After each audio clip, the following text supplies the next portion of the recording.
Yeah. We're calling this meeting to order.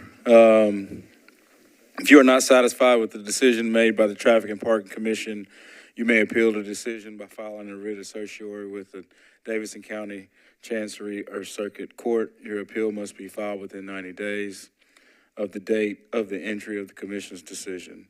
We advise that you seek your own independent legal advice to ensure that your appeal is filed in a timely manner and that all procedural requirements have been met. Do we have a motion to approve the agenda from last month's meeting, or for the agenda for today's meeting? Second? First and second. Any questions? All those in favor say aye. Aye. Any opposed? It has passed. I would like to take some time to thank Captain Raymond Jones for his service on this commission. I understand this will be your last.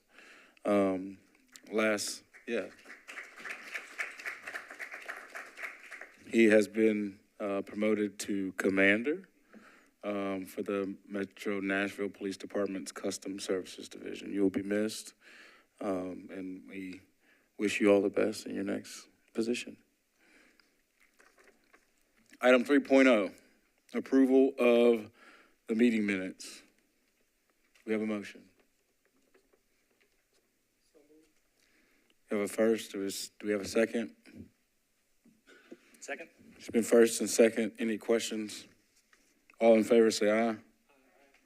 Any opposed? It is passed. All right, we will, I know we got a few public officials here in the room. But we do have a couple people signed in for public comment. We'll start with Councilwoman Brenda Gadd. Come on up. You sit right there. Hit the red button and state your name for the record, and you have 2 minutes. Okay, lovely. I'm Brenda Gadd. I'm a council member representing District 24, and thank you all so much for your service and for allowing me to speak for just a moment. There are 2 items I'm here to speak on behalf of and in support of. They are both on the consent agenda, so I'm hopeful if they remain there, that sounds lovely. Folks support, but I'll be here if folks do need any other parts of conversation. The 2 items are on the agenda, both. I think it's 5.4 and 5.5 on that part of the agenda in District 24. I want to thank the Department of Transportation staff for their diligence in working with my constituents and me on both of these. One is regarding the addition of a traffic light on a White Bridge that I think will enhance public safety and walkability and an incredibly dangerous intersection that currently doesn't have a traffic light, and enhances a development there for housing. And then the other is regarding the change of the direction of a stop sign in a neighborhood that's right next to mine that I actually live in. But with that, that's all I had, and I just wanted to thank the staff and thank the commission for its consideration and speak on behalf of my constituents and support. Thank you.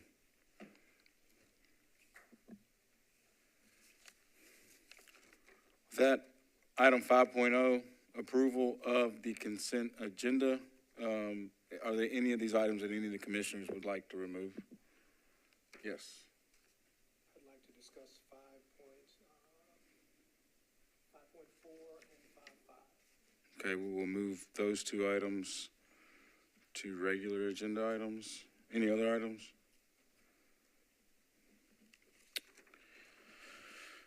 So items 5.1, approval of mandatory referral for abandonment of a portion of unnamed right-of-way off Pawnee Trail, requested by Councilmember Hancock. Item 5.2, authorization for new all-way stop at Peabody and 6th Avenue South, requested by NDOT. Item 5.3, authorization for new all-way stop at Glen Echo Road and Baham Avenue, requested by NDOT. So do we have a motion to approve those three items under the consent agenda. I'd like to amend what I originally said. I wanted 5.4, 5.5. I have no issue with. Okay. We can add it back.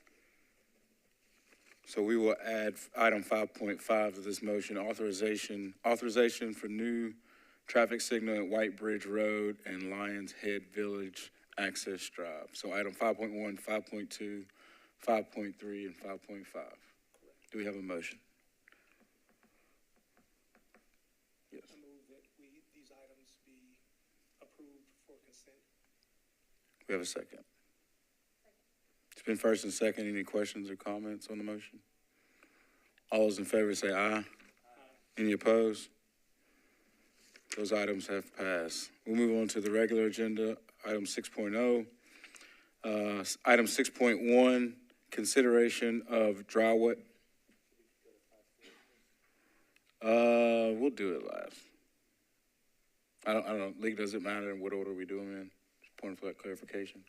So did he add both of them back in? He only added we only removed 5.4. You only removed 5.4? I don't think it matters what order you go in. Okay. As long as you do it today.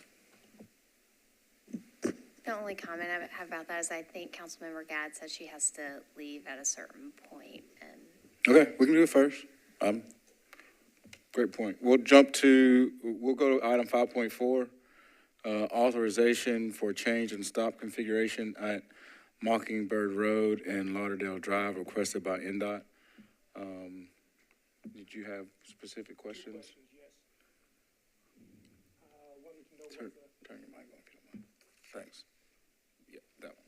wanted to know what the speed limits were on both of those roads, and if at the intersection where we're looking at putting the stop sign, if there's adequate viewing so that it's not a blind intersection. There's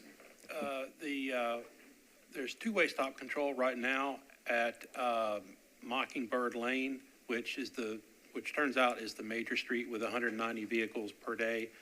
It is not a blind, it's just an ordinary residential intersection. I believe that the speed limit is 25 miles an hour, but I have not confirmed that. But I have looked at the intersection, and no, it's not a tricky intersection.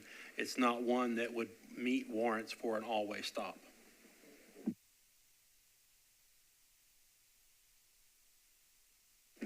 The area where we're proposing to put the stop sign at now, that's not a blind intersection. That's correct, sir. Okay. Any other questions on this item? Not, do we have a motion? Motion to approve 5.4. We have a second. Second. It's been first and second. Any questions on the motion? All those in favor say aye. Any opposed? It is passed. Item 6.0, regular agenda. 6.1, consideration of driveway appeal for 2311 Whites Creek Pike, requested by Catalyst Design Group. I believe Mr. Andrew is here. Would you like to come forward? Please state your name for the record. You have 2 minutes. Okay, yes, sir, thank you. Andrew Walters with Catalyst Design Group, representing the applicant today.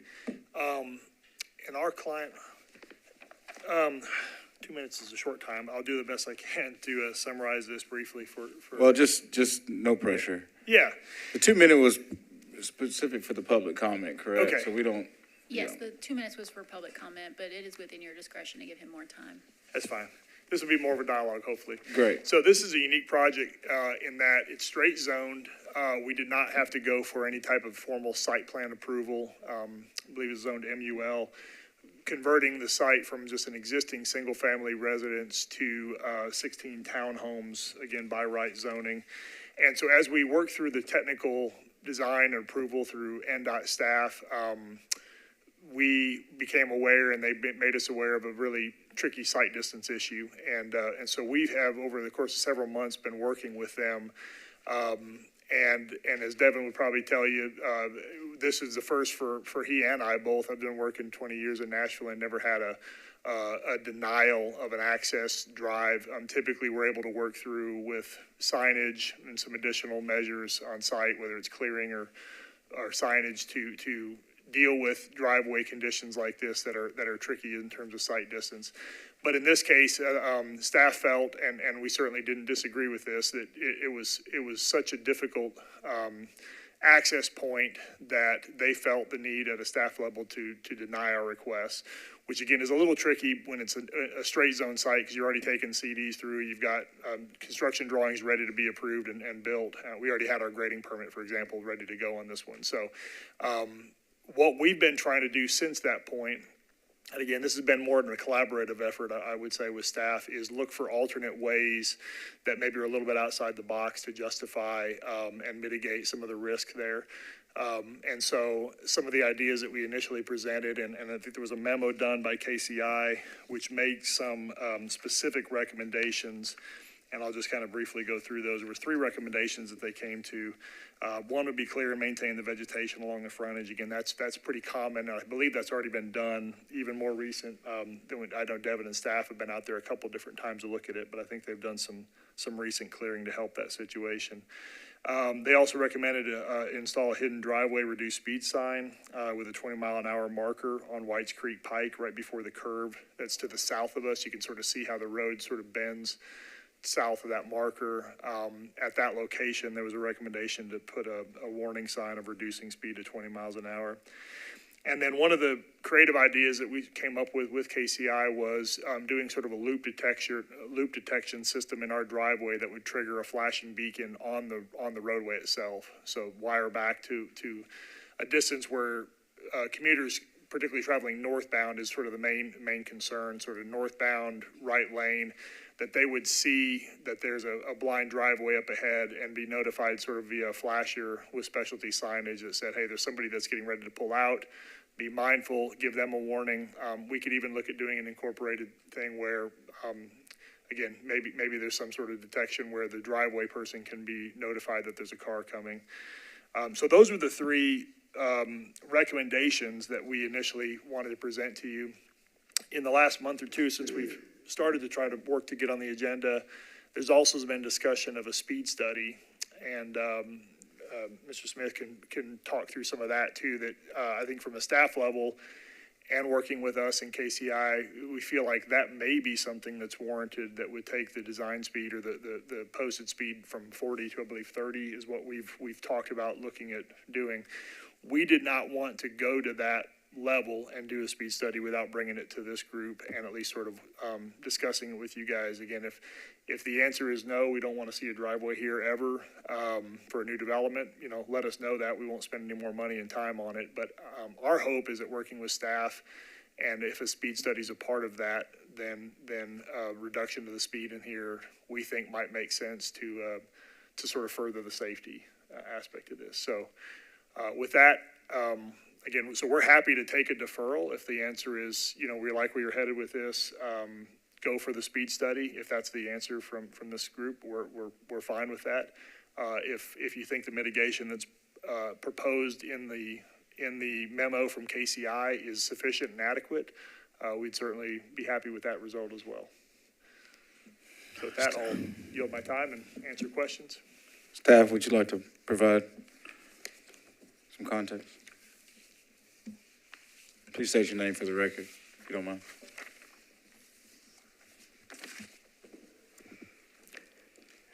Good afternoon, Chair. My name is Brad Freeze. I am the Deputy Director with the Nashville Department of Transportation. And I have Devin Doyle with me from Development Services Group, who was involved in reviewing this. Before Devin gets into the details, I'd like to my one comment is it's kind of reverse to put something in and then when it's going to be a challenge and then put Band-Aids on it to provide a safe situation. That's kind of like what we don't want to do. We want to not design that way and think of ways where we don't have to put a Band-Aid like a mitigation strategy ahead and prevent designs from happening like that on the front end. That's my one comment. And I'm Devin Doyle, of course. I'm over the Development Services team, as Brad indicated, and NDOT. And that's exactly the position where my team landed on this particular case, that this is a new installation. And the approach that I guess has been proposed by the engineering team, the site engineers and their transportation engineers, is to implement a mitigation that typically is reserved for existing conditions that may have been put in place years ago that we're trying to later remedy.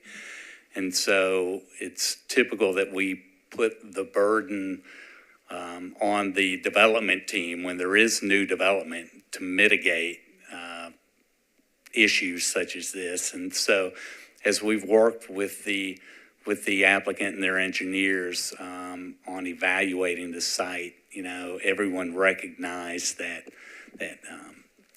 even the minimum stopping site distance at the posted speeds, which generally speaking reflect the travel speeds of the vehicles, you know, who are traversing this section of Whites Creek Pike, that the minimum site distance for stopping site distance cannot be achieved due to some topographical challenges on a neighboring property. Basically, there's a hillside on a neighboring property that's not under the control of the development team, and so consequently, we were in a position where we were not comfortable approving or recommending approval of the driveway request. Thank you. Questions or comments from commissioners? So I'm trying to understand, first, this is a driveway and not an actual road? That's correct. It would be a private driveway serving 16 townhomes, I believe. Correct. Yeah, it's an existing residential drive, or at least there is an existing residential drive in that basic proximity now. We would just be rebuilding that obviously to current standards. And as Devin mentioned, I don't know if our site plan was part of this package, Andrew. Okay, I don't know if that slide is available for you, but you can see there that there's 16 townhomes. So again, this size of development, there you go, wouldn't even typically rise to the level of a full traffic access study or an impact study or an MMTA as we term it now. It was straight zone, so it's sort of the size of the project, I guess in a lot of ways allowed us to maybe get over our skis, where I don't disagree with what staff has said here, that we would a lot of times like to back up and try to address these issues on the front end. But in this case, and it is rare to have a site that's so difficult to meet site distance that you actually can approve it. I mean, again, that's the first time that's happened to us, at least in this context. But again, we don't necessarily dispute it. We're looking to find resolutions to the problem, right? And not kill off a developable site that's in a good location. A lot of housing needed in this city, obviously, and this would hit a price point that makes sense for the area. So we'd like to find a solution. Second question I have is, if this is built, how would people get in and out if this driveway isn't approved? Through that location there, they would basically come in and out, just like they would any other type of residential driveway. So there's a little bit of a hammerhead movement that they could make in that internal intersection, where if they needed to have circulation, they could back up and come out. So it would be essentially one drive in and one drive out. Okay, two more questions and then I'll stop. In this area where there's a rectangle in the far corner towards the very back of it, why couldn't you make an access road back there coming onto this road to come out onto the street? No, it's a great question. So that little swath of open space that you sort of see where it's cleared is actually a TVA easement that runs through there. That's the big TVA easement and the Piedmont gas easement, which just was a couple years old. And that actually, where that driveway is, there actually is a old abandoned, it's a non-built piece of right-of-way. So early on, we did meet with staff and talk about, do they want us to try to go build that out? And that right-of-way sort of goes back and dead ends to another dead-end abandoned or non-built right-of-way. And because of that, and because of the TVA and gas easement and some of the challenges with buildings sort of through those zones, we made a conscious decision early on with staff to go move the driveway here. Now, in hindsight, that area would have been a little safer for the site distance, but it still wouldn't have met some of the technical requirements. We did look at that. I think it was one of the comments is to look at flip-flopping it back to that more northern side. Neither of those locations work as far as making the site distance work, and I think we actually lost some density just with the way the site's configured. It was difficult to get back to the 16 units, so we didn't keep pursuing that design option. And then my last question, where you're proposing putting this driveway in, would a traffic control signal deal with the problem? Definitely wouldn't have the signal warrant as far as warranting a signal at that location with the amount of volume for just one driveway. I don't know if you want to speak to that. Is that the right answer? No, that's correct. I mean, this would be basically a dead-end private driveway serving no more than 16 residential units. And so it would not meet the warrants for signalization. And Beth is here, actually, with KCI. I may ask for you, trip-wise, trip generation-wise, how many trips would this be looking at generating for some? If you don't mind, could she come up and say her name? How about that? If they can call on you to come on up. Thought you'd have the afternoon off. There it is. Well, I showed up for a different project and Yes. hung around for this one, so I don't have my memo with me, but roughly 10 trips a day per unit, so maybe 160 trips a day as a general average. That's 80 in and 80 out. Per day. So only 8, that's over the course of 24 hours. So about 80 exiting vehicles. Any other question? So I kind of do want to push back on NDOT's assertion that the existing conditions don't necessarily warrant a speed study. I think that that's important for us to do. In between this site, it looks like there's 2 bus stops. So regardless of if this is built or not, the residents in this area already have access to transit with what doesn't look like any sidewalk in the area. So a 40-mile-an-hour speed limit on that doesn't necessarily seem all that safe. I think it is great to have them offer to do a speed study. I would be really supportive of seeing that and potentially lowering the speed limit on this segment. Is that something, my question is to legal, I guess, is them paying for a speed study something that we can then use to then do this, or does NDOT have to provide the speed study? Andrew, I can provide a little bit more information. I know where you're going with that. I looked at some different scenarios about, well, what if the speed limit were lowered? What speed limit would it take for the existing site distance to be met? So if it's 40 miles an hour, it's not met right now. What if it's 35? What if it's 30? What if it's 20? It has to go all the way down to 20 to meet the existing site distance. I don't think that a speed study is going to show that the speed limit of this road should be 20. Now, it might show it should be something other than what it is, and we're open to that, but I don't think we're going to get all the way down to the 20 that they need for their driveway to meet that site distance requirement. And I would say, I think we agree with that assessment. That's why I think we may still be in a situation where we're having to come back and look for an appeal, even if the speed study says, hey, the speed wants to be 30, for example, if that's where it comes back. We may still be short a little bit. Now, it would be a lot better, like our distance that we have to look is a lot better, but we may still be back in front. And then now, unless staff can approve something that's close, so it goes to sort of at that point, we may be able to work with staff at that point. I don't know.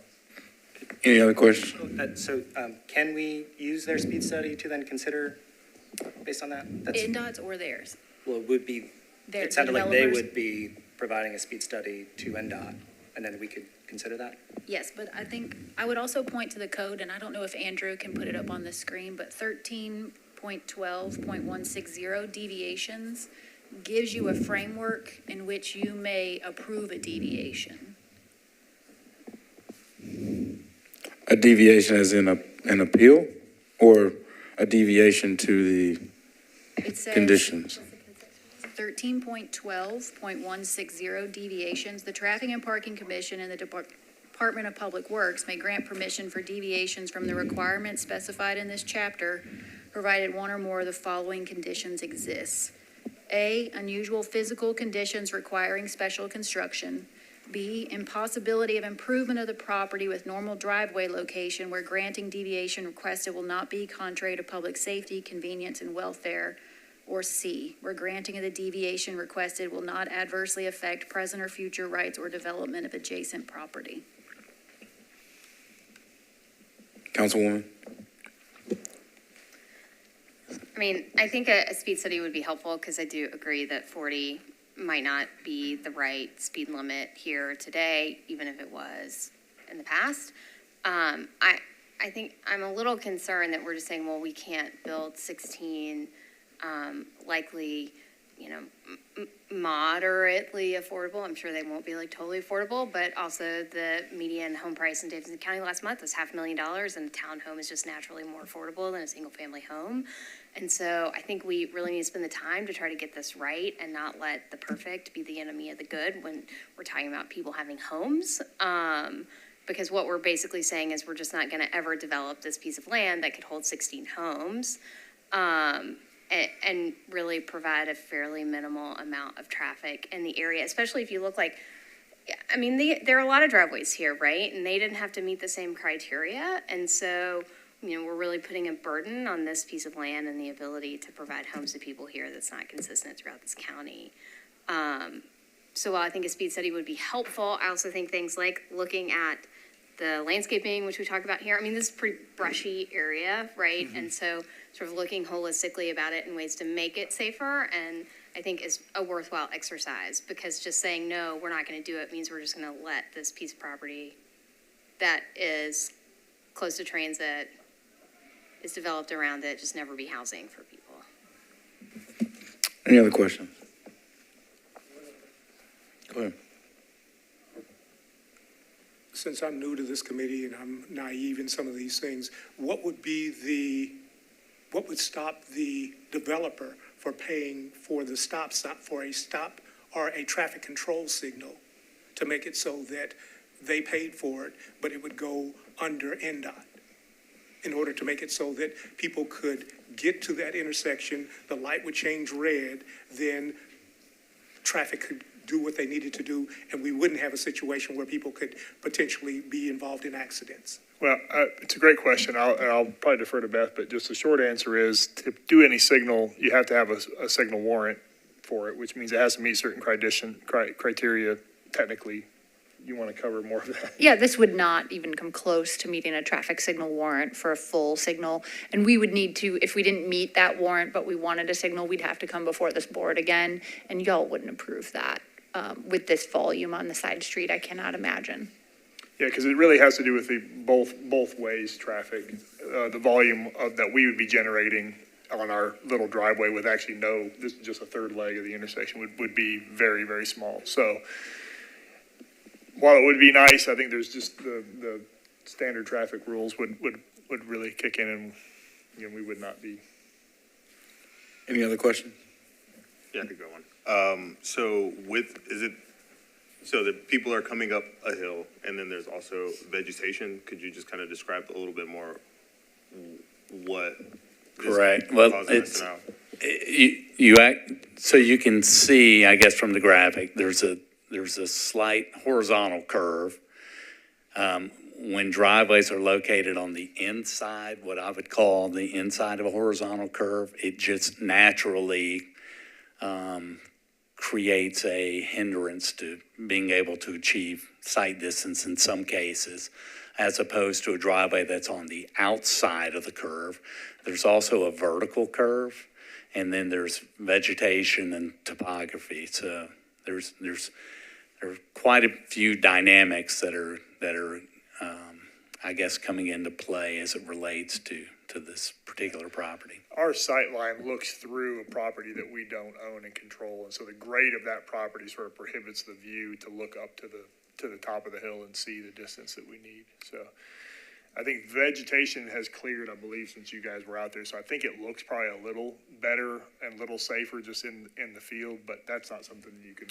I mean, that was assume gonna is make, always gonna be. what's the code? Don't property owners have to maintain vegetation and things to where it's not an obstruction? Because there's existing homes there that, there's a driveway close to there to where, I'm sure there's some obstructions there. You mean on the adjacent property? Yeah. You mean maintaining the vegetation on the Yes. adjacent property? I mean, I believe so. I've looked at Metro Legal. I mean, is and it our currently, traffic I guess staff my that- question is it up to code now from a vegetation maintenance standpoint? Or is it stay safe for the existing residents? to come out of the driveway? You know, I don't know that I've looked at it from that perspective. I do know there's vertical curvature. I don't know if you can tell from the photo on If you on go the to right. go to the next slide where the site plan was, if you don't mind. Yes. So those other driveways on each side of this property, do Right. they have visibility? There's a good chance that they do not now, and I don't know when those driveways and those homes were built. And as Andrew pointed out, there was a single-family home on this particular site, and the remnants of the old existing driveway is still visible, I think, even in one of those photos. But And is the driveway that you all are proposing in the same location as that one, or? It's generally the same. It may be a few feet difference. I don't have it overlaid. It's generally in the same location though. Did we ever, so that would have been an existing non-conforming driveway? Would we have ever noticed that single-family home about that? It's unlikely that that driveway ever was presented to the Traffic and Parking Commission, and it probably predates the creation of the Metropolitan government itself.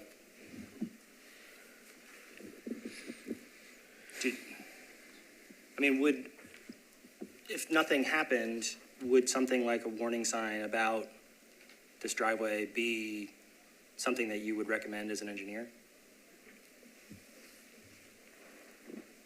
We occasionally get requests through Hub Nashville for circumstances like this where somebody says, hey, I kind of had a near miss, coming out of my driveway or getting into my driveway. And we do address that by going out and installing warning signage kind of as a Band-Aid to an existing condition.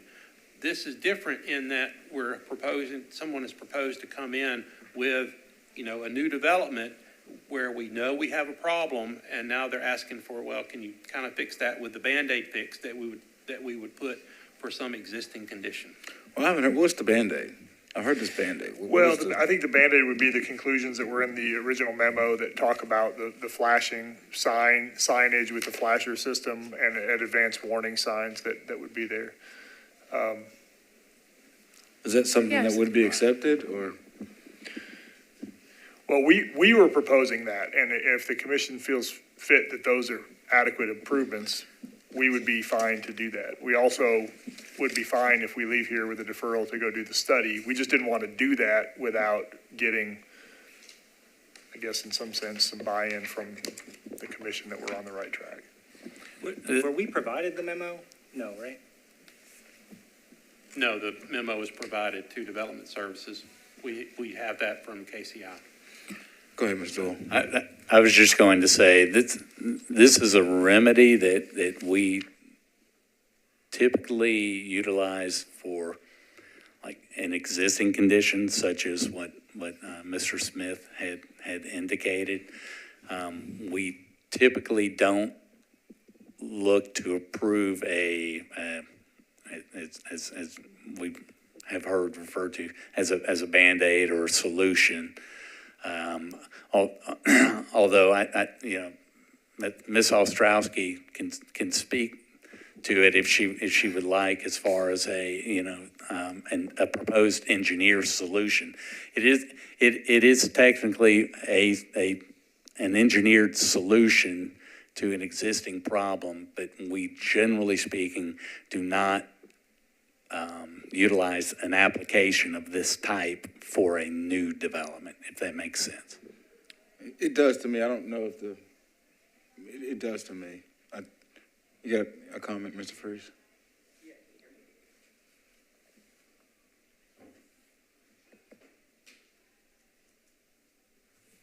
Can you hear me?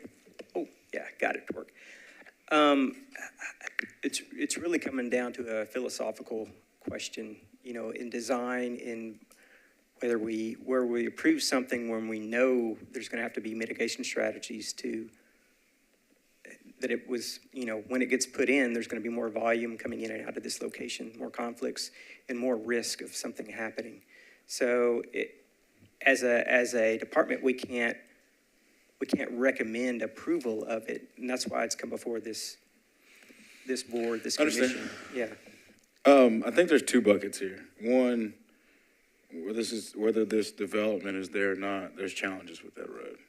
So I would love to entertain the speed study for this corridor irregardless, because it's something that obviously needs to be evaluated. So how do we go about, it sounds like we've got a partner here that's willing to get that information, but then is it available, and is the speed study enough for us to evaluate the current condition on our side, to be able to understand that, you know, whether this development goes or not, there's something that needs to happen.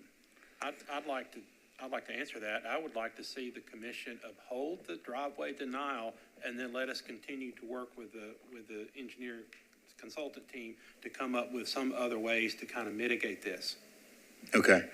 If we uphold the denial, does that mean they have to appeal again? Or I don't, is it a deferral appropriate, or, I mean, I think the commission wants you all to have the opportunity to go work together, but procedurally, what's, I don't, you know. I think if you deny today, then they would have to reapply and then go through this process again. So I think the appropriate measure to take would be to defer.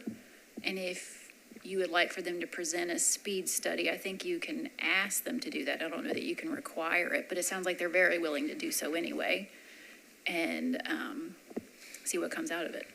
Is that the case? Yeah, we would Because we can appreciate use the that- opportunity to defer rather than deny, because I think that gives us the latitude to come back and have discussions around the conclusions of that study. And again, it may or may not be that our driveway now works. If it does, then great. We'll hand the study over, and maybe we can retract. If staff is comfortable at that point working with us based on the speed study recommendations, I'm assuming we would just wrap that into our plan. Well, let's not make commitments just yet. I think the speed study is But relevant. we would like to keep it open, because if it I think deferral is the path we're going on. I think we can agree that a speed study will happen, and then the speed study will help us evaluate the entire corridor, or that section, or whatever that parameter is. That'd be great. If we could also better understand where the existing driveway is versus the new. Sure. Whether that be dimensionally or an aerial or something, so we can get perspective on, you know, the current location. A copy of the memo would be great. Sure. For further review. And then it would be my suggestion to come back with a couple of options that you all have vetted and baked and can come to terms or agree to at the next. Now, timing, how long do you all need to get that? Because the time, how long we're going to defer this is critical as well. We want to be respectable of. I think we could probably conduct a speed study, and we'd need results to you before the end of this month to get on next month's agenda again, correct? Well, if we defer it, and when we say defer 1 month, then, or we defer 2 months, it'll be on February. So we can. Maybe better to do 2 months with the holidays coming. I've been thinking, does your speed study? We can collect data related to speed over the holiday, not related to volume. Mm-hmm. But we can do 2 months. That gives us time to talk. I would recommend 2 months. So that'd be mid-February. That seems reasonable. Any other questions? Can I also ask to enter the record, I think you and I briefly talked about the length of the study. I forget, Mormon's Arm. We'll work together to come up with the scope of the study. Okay. That was going to be my next. Just make sure we get all the data we need to make it. So staff, scope that with you guys directly. Okay, perfect. And would like to better understand the vegetation requirement moving forward so that, you know, there may be some notices that need to be sent out to get the roads safer currently. So I guess we're entertaining a motion to defer for 2 months to allow them to do a speed study and work together to come up with possible solutions for this property. Do we have a motion?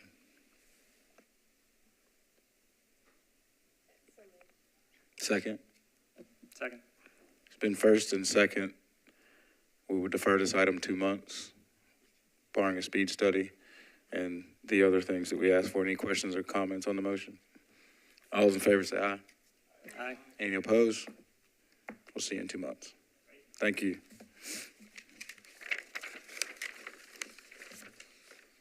Item 6.2, TPAC rideshare pilot presentation. This is a non-voting item. This is just a presentation of a collaboration that we will consider in next month's meeting. Please state your name for the record prior to speaking. You have the floor.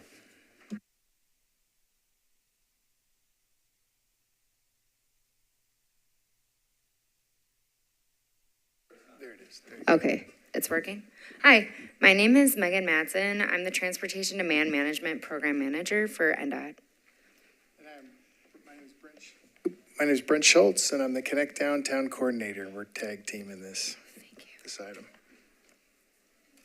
We're here to talk to you today about a pilot program that we're planning to do at the end of January of 2025. And I'm trying to see.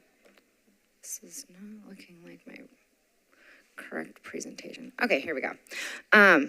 Yes, and so we're here to talk today about a rideshare pilot program for drop-off and pickup locations with the Tennessee Performing Arts Center off of Dedrick Road, I think is what it's called, between 5th and 6th. Thank you.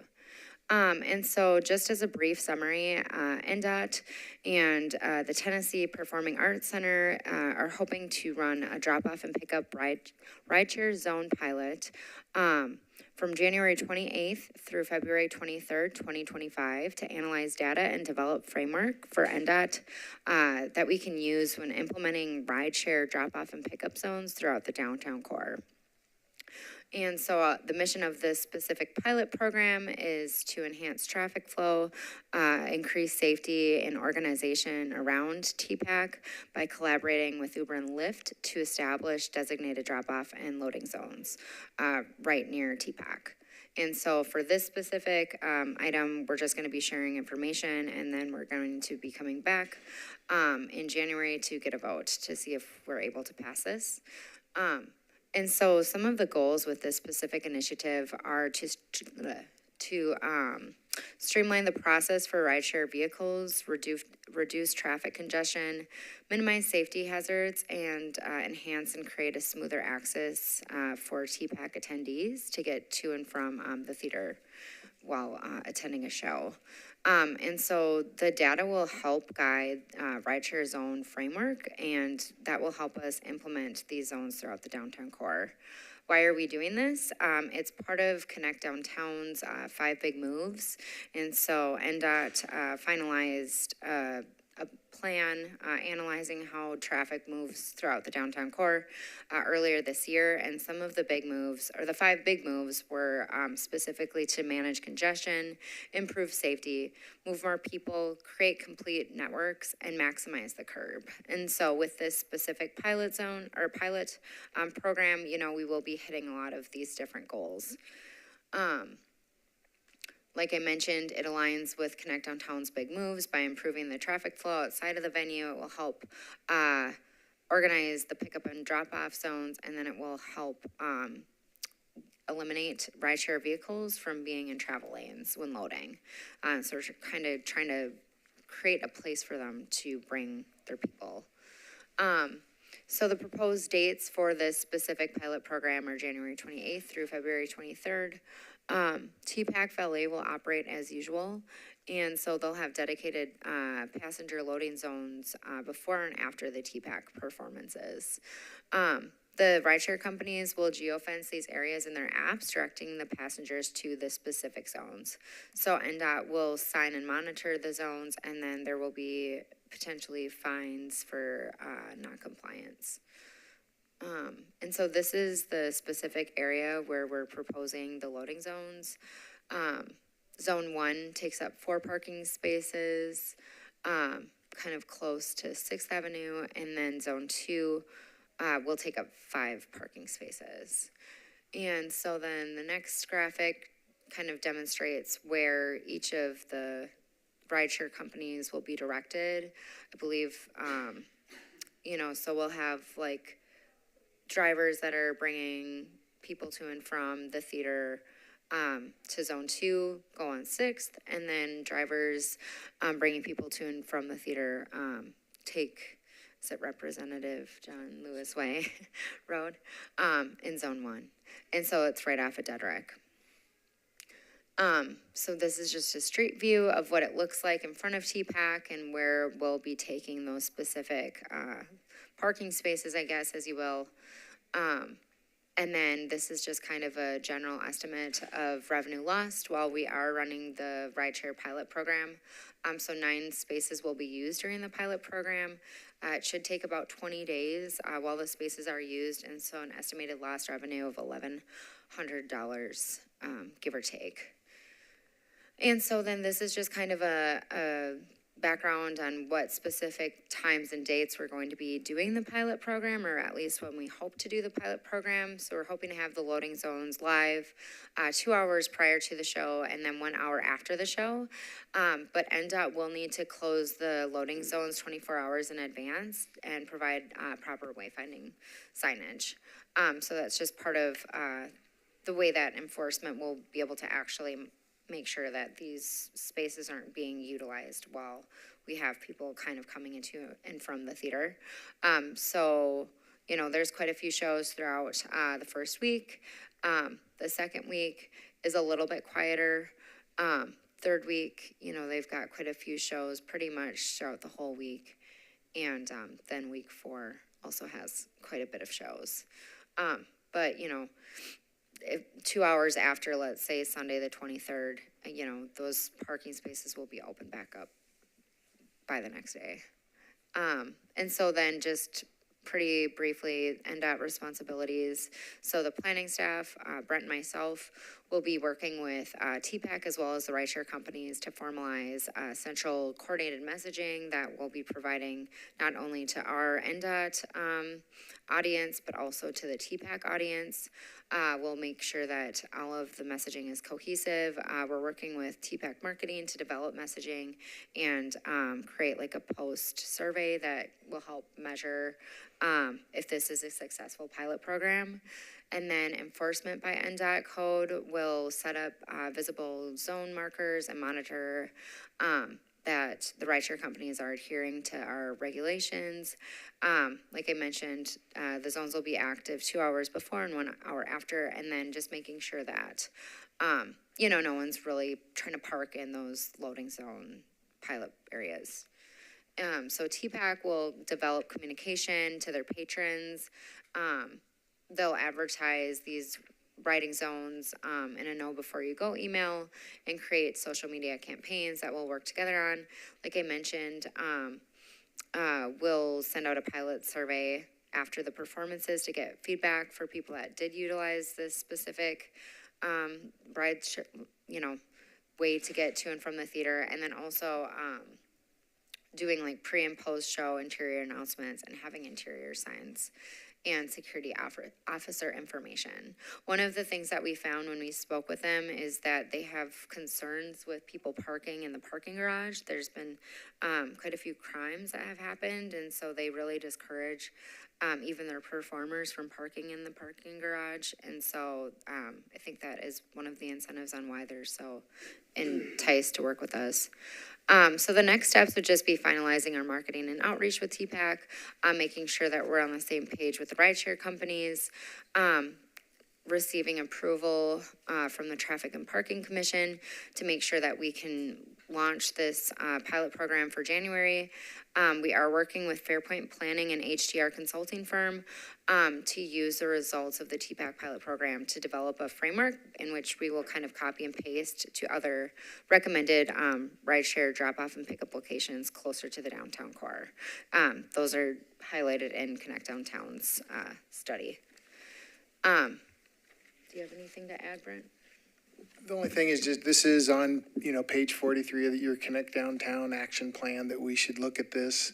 And I think one of the things we should stress, this is a pilot. We're going to try it out. We're going to see how it works. You're seeing this, at least I am, when I travel all over. They're taking these rideshare areas away from where the normal drop-off is. Like you notice BNA, they've got one. So we're going to look at this and see how it works. We're talking with everybody about it, and we're hopeful that it's something we, another tool on our tool belt to help with curb congestion, try to solve some safety issues that are happening out there, or hopefully mitigate them. As you know, we did have an accident out there, somebody on Commerce, and I think it was Commerce and 5th or 4th, I think it was, where unfortunately we had a fatality there. And it was caused by a rideshare company stopping in the lane, partially. I guess that's maybe not all of it. I shouldn't say all of it, but it's just that accident. I think if this works, we could maybe deploy it in other places and get the rideshare companies to go to geofence locations, spread them out a bit. So we're here to answer any questions you have. Thank you. Questions, commissioners?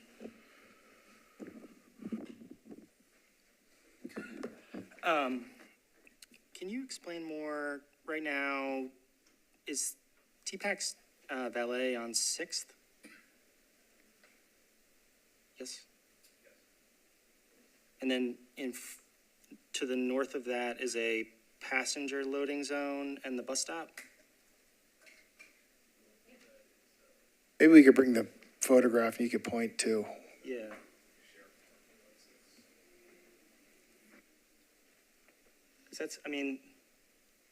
Normally when I go to TPAC, Diedrich isn't what I'm on. It's normally just straight up into 6th. And that's where the valet is.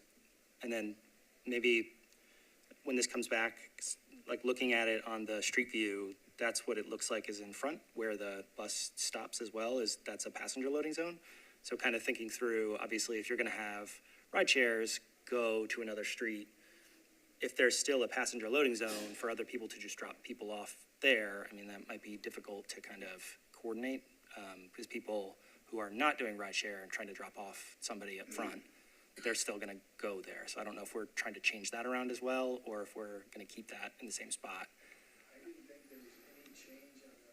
Sorry, I didn't think there's any change on 6 that we're proposing. It's just to have these two areas set for Uber and Lyft or taxis to come in and use for pickup and drop off, and having them geofence them so people know to go there if they're using the rideshare companies. I think that if it's a personal vehicle that's dropping off, that might even make the traffic flow a little bit smoother because the rideshare will be geofenced and have to drop off in these specific spots versus where they might drop off on 6th. What is if it's geofenced to those spots, what is the fence that would make those be the only spots? We were just brought into this by leadership and NDOT to oversee it. I will get that for you, and when we come back for your approval of this, we'll show you the geofencing locations.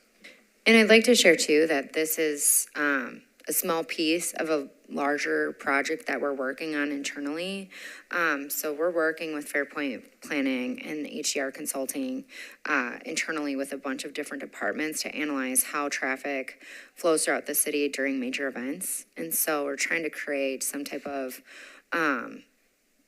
plan on how we make sure that when TPAC and Nissan Stadium and Bridgestone has all these events, how we're making sure that people are getting to and from downtown the most efficient.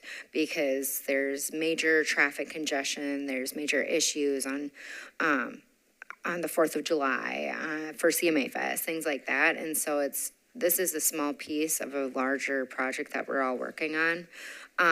But this will kind of help us use some of lessons learned from this specific project to guide what that looks like if it is Nissan Stadium, or if it is Bridgestone, or if it is CMA Fest, and things like that. And I want to bring up too, we'll be happy to come back and give you our lessons learned on this one, because we've talked to TPAC. They have the ability, they claim, to survey and tell us what they're seeing too with their patrons. So we're interested in that data, as did it really help? Has there been any discussion about recouping any of the lost revenue in terms of adding, a fee that the rideshare would pay for the parking spaces that are going to get, like, I guess, long-term, and not in this pilot, but long-term? I'm not aware of that.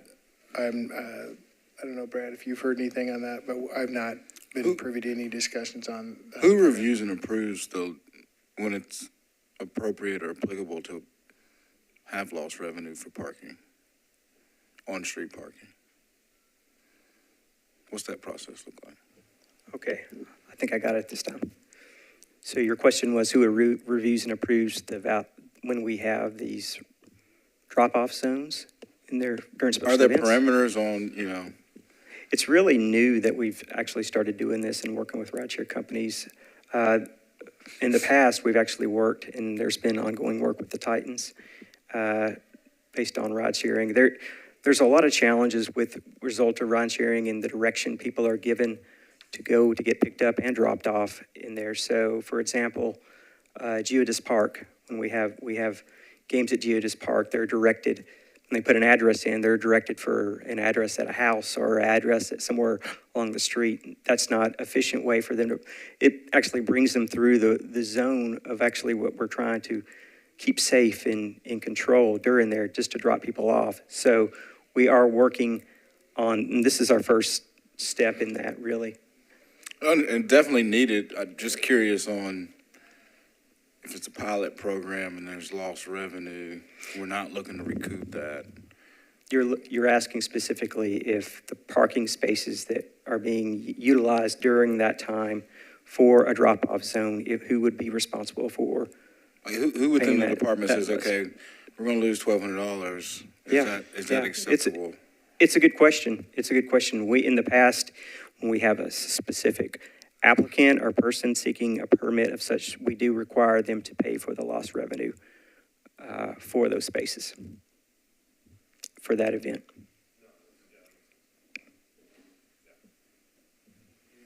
Any other questions?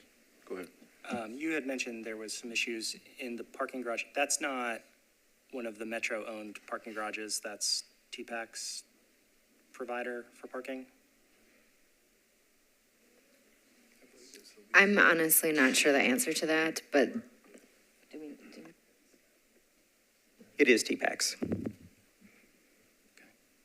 Well, I think I would like to publicly state maybe the patrons of TPAC could park in our parking garages as well, and we can do a good job of keeping it safe.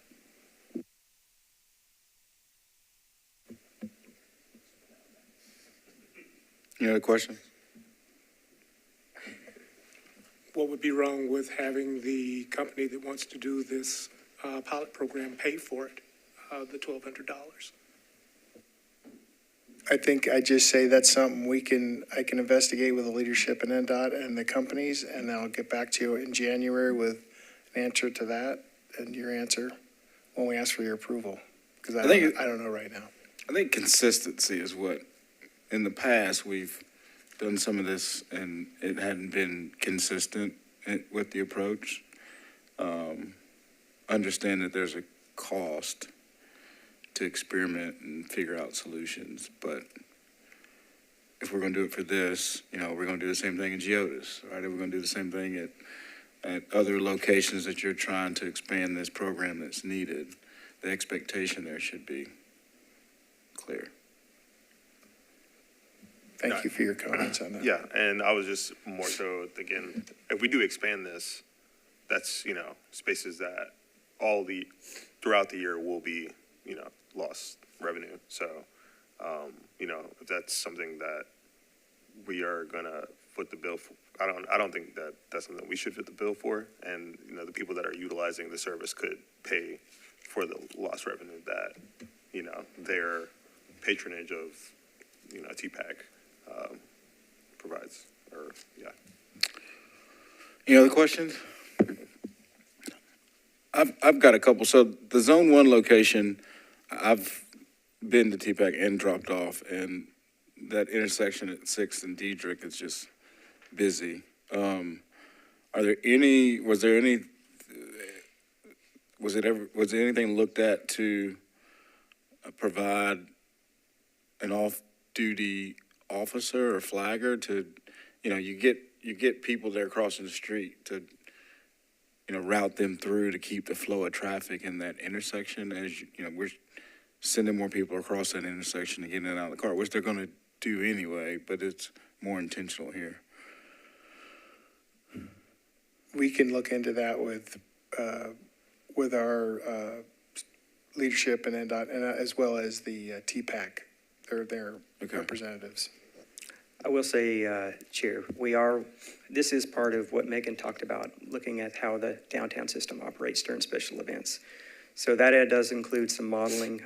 I don't know if you recall, I think it's come to this commission a while ago, that when we did the Connect Downtown study, we curated a digital model of the entire downtown network. Actually, consultant KCI helped build that model. So we're actually taking and reusing that model when we're discussing how we organize and plan for these events in there. So that this work with this pilot is part of that overall process that Megan talked about, how traffic people get in and out.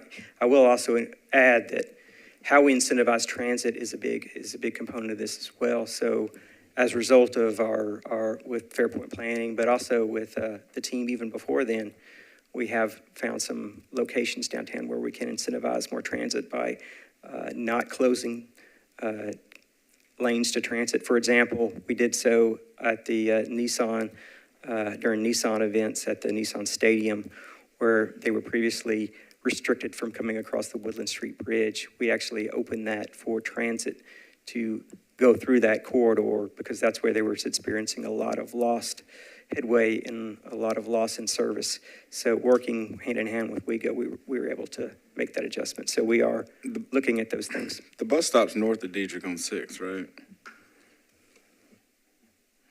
Or do we may need to, that's a great point. Love to just see where those locations are. And, for me, Zone 1 may need to be on the south side, potentially. It's just so congested right there. But, again, options. And then the NDOT enforcement piece, NDOT's already pretty thin with what we've got going on around the city. Are we looking for a person to be there during this time, or is it just as they're called, or how are we approaching it with the tight labor that we have now?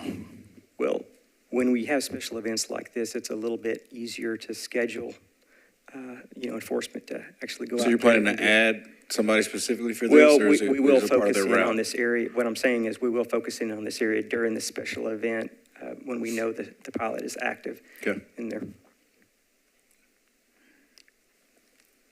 I think in our discussion last week, we had Marcus with parking enforcement there, and he mentioned that, this is going to take a little bit more of a hands-on approach from their department, and if it is something that is sustainable in the future, we might have to really look at what that looks like long-term for hiring staff or allocating people out there. So I think that we're kind of in the process of looking at what that looks like. Great.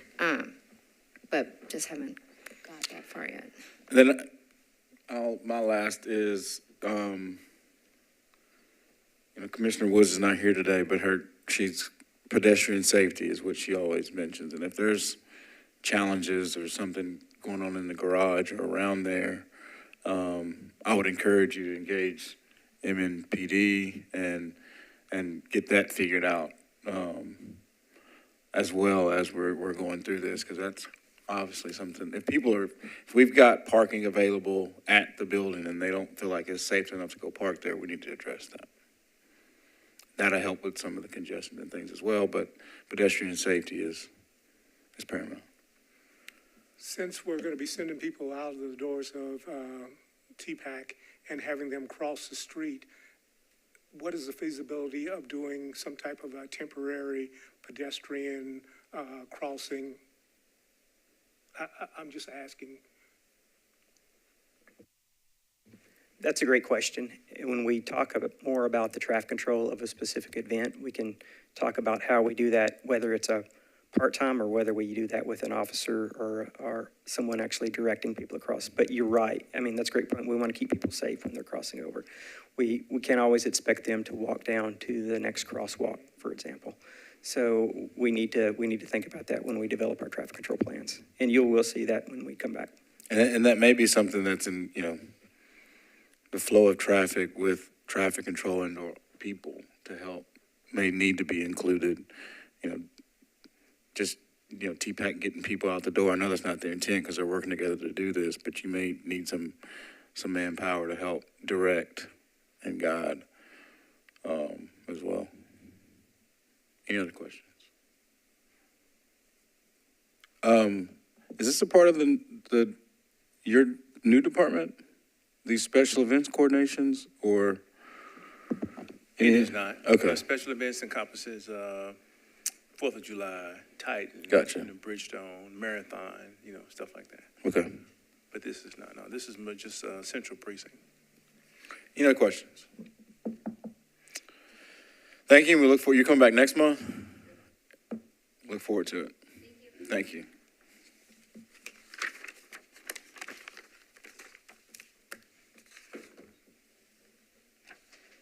Item 7.0, unfinished business. 7.1, authorization to reduce the posted speed limit of Lebanon Pike between Donaldson Pike to Wilson County line, requested by NDOT. I'll turn it over to staff. Yes, so thank you so much for your patience of the commission as we went through here. I'm going to take a step back and ask for some more of your patience as we go back through here and do a little bit of look at the process that we went through. Moving forward, there's a lot of things that we're going to change in how we look at this, and I'll talk about that. I do see that we have a council member Eastlick here. I'm not sure if were you wanting to speak specifically during this period. Okay, go ahead if you want. Okay, all right. So I'll go ahead and start from. Where is the point?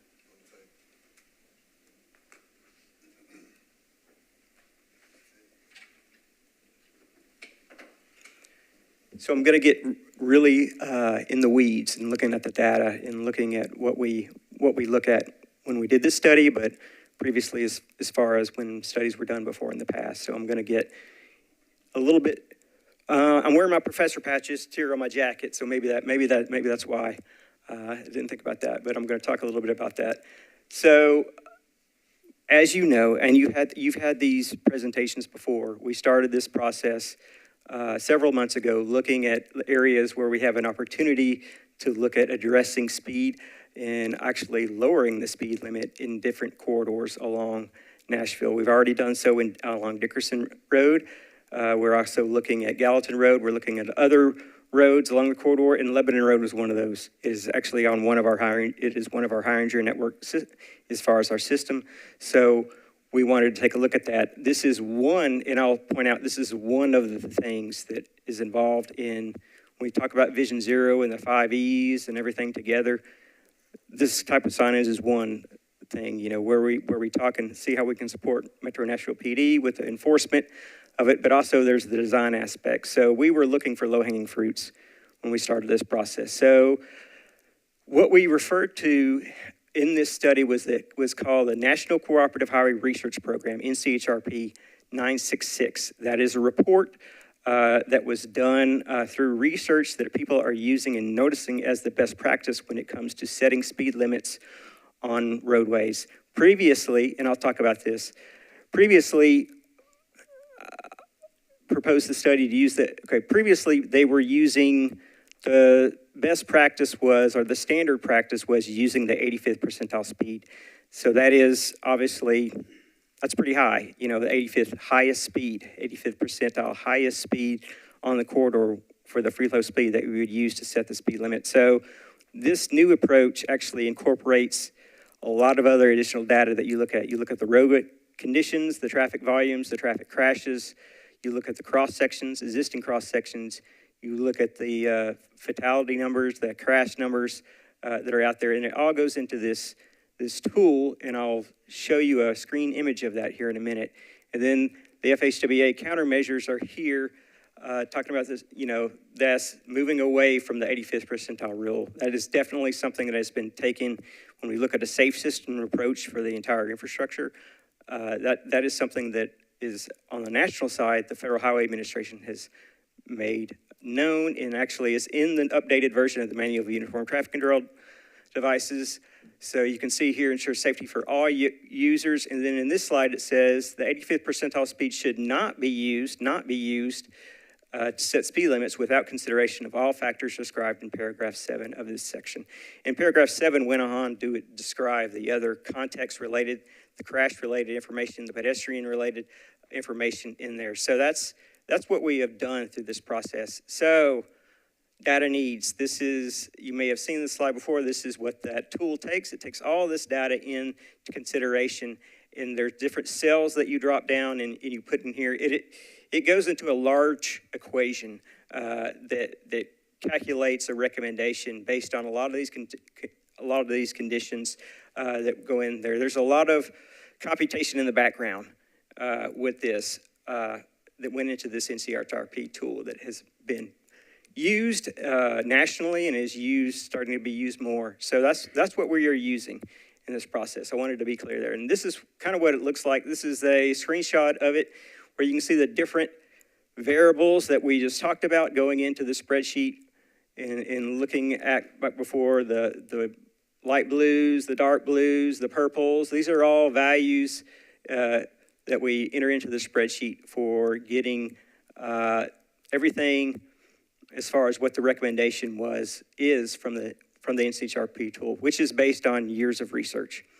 So considering factors, we're considering factors beyond the 85th percentile speed. So, already, we have gone through and signed and completed signings on 1 through 8. We've gone through and done our enhancements on section 1 through 8 throughout the corridor, and now we're coming back to you talking about sections 9 through 13 and what the recommended speed conditions are from the department. You can see here those sections diagrammed. I know there's been a lot of confusion with this when we showed this table before in the past, and that's why I'm taking a step back today. I want to take a step back to make sure everyone understands. These are the sections, the chart that you see on the right, lower right for Lebanon Pike crash rates. Those are the actual crash rates based on the statewide averages.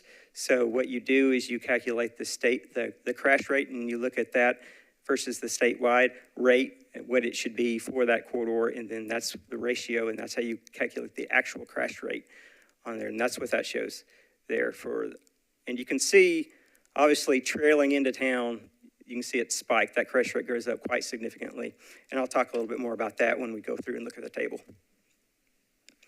So something that was immediately clear when we looked at the data was we had a really big concern in section 8, where you can see the deep purples there on that heat map, where we have 40 bike and ped crashes, within that period, results in fatal injuries. NDOT has an active sidewalk project from that area that we had, but we also had 695 crashes in segment 8. So we knew we needed to consider that one as a special case when we're looking at the overall plan for our speed reduction.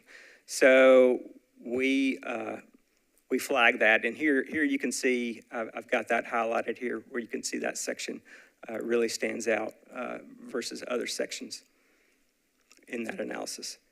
So this is what I'm going to go start on now and show a little bit of the history. When we first came to this commission back in July, I believe this was the first time it came on the agenda, was in July of this past year, or this year. We came forward and provided recommendations, and what you saw were these recommendations, these original recommendations here, all the way down here. This red line is actually signifying the sections that we've already done. These are the things we've already signed. So I just want that to be clear. So these are already approved by the commission, move forward, and they're already signed, sections 1 through 8. We're talking tonight about section 9 through 13. So you can see here, there's two methods that were used, and really it's through the same method, through the NCHRP 966 analysis tool, but it's two sources of speed data, and you'll see a difference here. So if you see in these computations, this one, spot speed data, was a result of actual people going out in the field with radar guns and during a period of time, during the off-peak hours where free flow speed is occurring, in by hand or by physically recording the speeds out there and then coming up with these averages. That is how that was generated. So in INRIX data analysis is from vehicle probe data. So where that comes from, vehicle probe data is from freight carriers, for example, who have contracts with some of these third-party data carriers, also through people who, through cellular systems, on people's phones where they collect those speed data. So there was a lot of data that we actually get the state of Tennessee actually pays for this data. The state of Tennessee pays for it and gives access to all local agencies. So we use that data as well in the analysis, and this came from AECOM. Both of these, this report was done by AECOM, as previously mentioned. So you can see right away that there's a discrepancy in this, really big discrepancy in this last section. And what I'm going to propose tonight, you see on the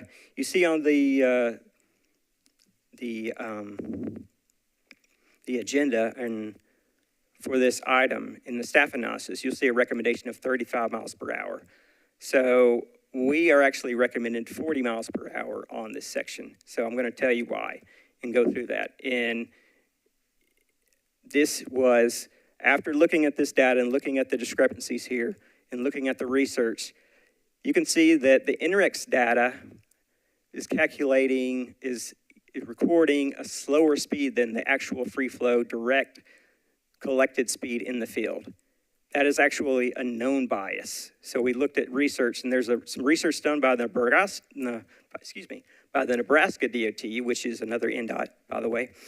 Nebraska DOT, that they actually looked at this and found the same bias. It's well known that the probe data, the problem with the probe data is when you are on the off-peak periods, when there's not a lot of traffic, you don't have as much a quality of that speed data because you have less probes and less vehicles there in the traffic stream. So you have to interpolate a lot, and you have to take and make some assumptions of the data. So they found that there's this discrepancy in the actual field collected data and the data shown from INRIX. So our consultant did not consider the spot speed data. They threw the spot speed data out, in which we disagree with at NDOT. They threw it out because they felt like, well, we have the INRIX data. It has a wealth of data. It has a lot of probe data as far as that, but we have found, looking at research, and I can show you the research, that there's this bias that the INRIX data actually does underestimate the free flow speed occurring on here. So with that, I'll make a couple of points. So you can see here, when you use the spot speed data and you put it in all those factors, the number of crashes that you see on the corridor, the number of fatalities, the number of pedestrian volumes that you see on the corridor. When you put all those factors into that calculation, you see that it was recommending 50 miles per hour. We were never going to increase the speed on this corridor at that first section 9. It recommended 50 miles per hour. Well, that's not feasible. We're not going to increase the speed limit on that section of roadway. Same thing on this section 10. It recommended increasing the speed limit. Here it recommended 45, 45, 45 for the remainder. So you can look, and here you can see the difference when they use the NREX data, which show in these, there's about 10 miles an hour difference from the actual field collected data that engineers went out there and collected with radar guns in the field. You can see there's a 10 mile an hour difference. We are not proposing to use the NREX, the spot speed data and say, hey, we're gonna increase that to 50 miles per hour or 45 miles per hour. Well, no, we think it's more realistic to go find a midpoint in between these two positions. Our consultant just threw out this spot speed data altogether, which we disagree with. We disagree with them throwing it out. We've actually talked to them, and then in future speed studies, we're not going to just throw out the spot speed data, because that, you have to have a ground truth to that data. You have to have something to compare it to. So you have to consider both in your analysis. So we are considering both in that analysis, and that's why we've come up with, we've come up with these recommendations as our final 40 miles per hour. And it is, you can see here, 35, 35, 35, 35. This is what the consultant recommended when they said, and this has been a confusion since the very beginning. And I greatly apologize for that confusion. Confusion happened because this table kept showing up in staff analysis report without our recommendation. It just showed this table with this last column here. I've actually regenerated this table, but it showed it this way, so there was a discrepancy on last month, or excuse me, back in October when we came before you and shared this information with you. There was a discrepancy between that table and what we were proposing, which was 40 miles per hour at that time. So that's where the confusion was in there, and I apologize for that confusion. I know we talked a lot about it and spent a lot of time talking about it in that meeting. I was not fully aware of what that this discrepancy was like this in the tables and in the staff analysis as well until after that meeting. So I'll apologize, and we are looking, and that's why I'm taking a step back and describing this whole process, because we really have to take a hard look at ourselves at NDOT and how we conduct these studies. We want it to be fully transparent, and we want to educate the public of what we're doing. But we want to be consistent too. We want to select speeds on the system that'll work. Why do we feel like 35 is low here? We feel like 35 is low here because of the cross section. You have 5-lane cross sections. Really, we support a lower speed. I don't want it to be interpreted that we don't support a lower speed on this corridor. We support a lower speed on this corridor. The problem is the corridor is not designed for that lower speed. We need to take other steps that involve physical infrastructure, in which we are actually working on and planning for in different cases for Lebanon Pike and other corridors as well. But we need to take other steps to slow people down as well, except just just putting up a speed limit sign that says 35 miles an hour, which that is a part of it. But we just feel like 35 miles an hour is too low for this corridor, considering you're leading up into the corridor. This is, if you look at this area this is if you were coming from Wilson County, the Wilson County line. Speed limit is 45. So you go to 45 and then you drop to 35. And then you go back up to 40 and then back to 40. We want to avoid that type of logistics challenge for enforcement, but also we don't want to lose the confidence of the public that we're creating speed traps in there and just trying to catch people. We're trying to do something good and provide safety for the citizens of Nashville And I think, thinking about it, big picture with this project since the beginning is we were very eager to do good work. I'll say that. We got out here and in our eagerness, we got ahead of ourselves. We got ahead of ourselves on these recommendations, getting things out to you and getting out before the commission before we had a chance to fully vet this information, because we were looking to do good things and move forward. And I don't want to fault staff. We have a lot of very competent staff who are very passionate about safety and believe strongly and really enjoy what they do and trying to bring these projects to fruition and bring them to implementation. I can't fault them at all for their eagerness and do that, but we really need to take a step back and look at this process, and that's what we're doing right now. I told you earlier, we have other projects out there that we're looking at, Gallatin Road being one of them for speed reduction. But that's what I wanted to bring to you tonight is you can see here what your agenda says. It says 35. Our recommendation is 40 for these corridors. And I've just kind of worked you through our logic of why we feel that way based on the analysis that has been done. And my mouth is so dry for talking. But I would be willing to take any questions. And we have Derek Haggerty here with our engineering office too, and his staff was involved in reviewing this and reviewing the data and coming to this recommendation. I greatly appreciate Derek and his team. Thank you. Council member? I would like, if y'all have questions, go ahead and ask those. They may be the same ones that I have. I'd rather, you come on up, go. If you don't mind. State your name for the record. Yeah. So thank you. My name is Jeff Eastlick. I'm the District 11 Old Hickory Council member. As you all know, I've been here a couple of times trying to get this deferred or defeated. I agree with what he said is they got ahead of their skis on this. And I'm looking at this up here, take the spot data out because that's what the consultant said to do. But if you look at that, there isn't really anything above it except for the 48. If you look at the 50 and the 85 and average those together, it's 45, which is the current speed limit. So we're not looking at a hugely over amount of speeding when it comes to that.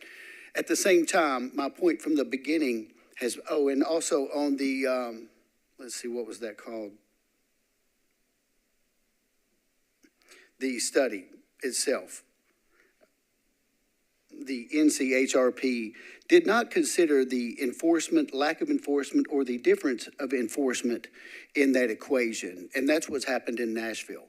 Over the past 5 years, we've dropped 85% when it comes to traffic stops. That right there is going to lead people to be able to speed. And it's the 5th E in Vision Zero, which at this point, I have been working with NDOT and the MNPD to try to enforce or have better enforcement when it comes to the speeding and speed limits around here. They've done a great job on Old Hickory Boulevard in my district, and it's showing to be a big improvement. Over the last 6 weeks, maybe 5 weeks, there's been a pretty big enforcement push on my area. You wouldn't believe the feedback, the positive feedback that's happening because of that. You see people physically slowing down. I had 4 events yesterday as a council member, from a parade to a HOA meeting to a Christmas party and I forget what the other one, tree lighting. So many people came up and said thank you and that they appreciated the better enforcement. What this sign going from 35 or 40 or leaving it at 45 isn't going to do is physically remind people that they are breaking the law when they are speeding. And I know we've seen some data on this, but just like the NCHRP or whatever it was called, doesn't do is it doesn't show where that data was in its situation or condition based on enforcement. I believe we are at a below average enforcement level in Davidson County. Therefore, people are more likely to believe they can speed without consequences.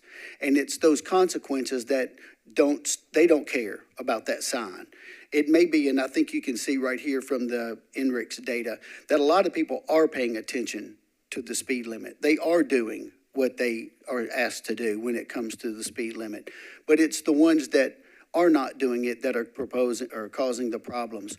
About 6 weeks ago, right about the same time we started the additional enforcement on Old Hickory Boulevard, there was a driver coming up Old Hickory Boulevard just past Chute Lane going toward Madison. Must have been at one point going around 100 miles an hour. By the time he slowed down and impacted the other car, his speedometer jammed at 75. That lady is still in intensive care right now, and that's been 6 weeks. She's still there. Shortly after that, about a week or so, another 2 trucks were racing down Old Hickory Boulevard, and they crashed right in front of South Fork. That led to a long delay. And the one before, the lady was knocked into another car knocked her into another car, and then a car knocked a utility pole down, closing Old Hickory Boulevard for 3.5 hours on a Friday afternoon. The one in front of South Fork closed the road about 2 hours to try to clean that area up. Another vehicle hit a giant stone sign in front of Life Care Center, a retirement area or a physical therapy area. And then just in that same area, a pedestrian was hit. This is not going to be solved by 45 to 40 or 45 to 30 on a speed limit sign. It's enforcement that we need. And I'm hoping that we can get the positions, are there 43 or 44 in the traffic department right now? 43. 50 is the number? Is the number that correct? Yeah. So it's been, how long has it been that way? At 40, understaffed?